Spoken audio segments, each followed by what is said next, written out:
Hey everyone! Today I'll be showing you my tips and tricks on how to create emote fan art from start to finish.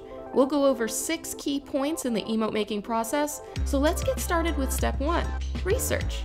Thinking about what you want people to use this emote for, gather images online to make a mood board of your character that you can easily reference while you're creating your character.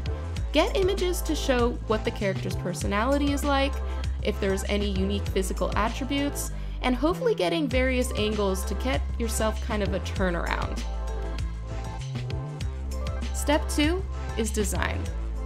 Using your research images as reference and thinking about the story you want the emote to tell, break down the character into simple shapes.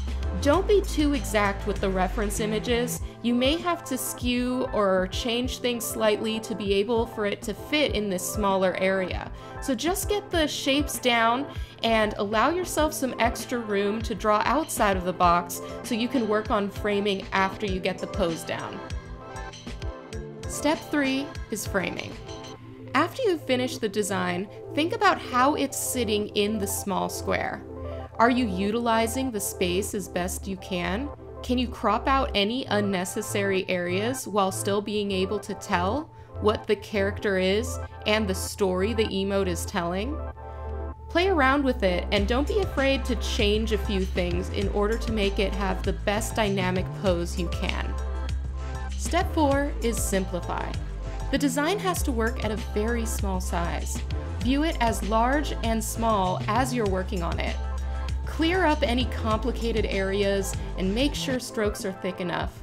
If there's any extra lines causing tangents, get rid of them. It's just going to make things hard to read at the smaller size. Step 5 is focus. Enhance the areas you want the viewer's eye to focus by using highlights and shadows. I like to bump the highlights and shadows a little bit more extremely than in the reference images, because when you scale the image down very small, you really need a bigger contrast. Another thing I like to do is, based on the story your character is telling, I like to use extreme white highlights in just a few small areas to really enhance the areas that I want the viewer to look at. But be careful not to add too many or the viewer's eye will lose focus. Step 6, finalization. Scale the project down to a really small size. Are the strokes thick enough on the outside? Can the important details still be seen on the smaller strokes on the inside of the pose? If so, get ready to export. When you're exporting, don't just export all the different sizes without actually taking a look at them. When you scale out the small sizes, like the 28 or 18 pixel sizes, go in with a brush and just enhance a few areas. You'll be surprised on how much that helps. And now you're done.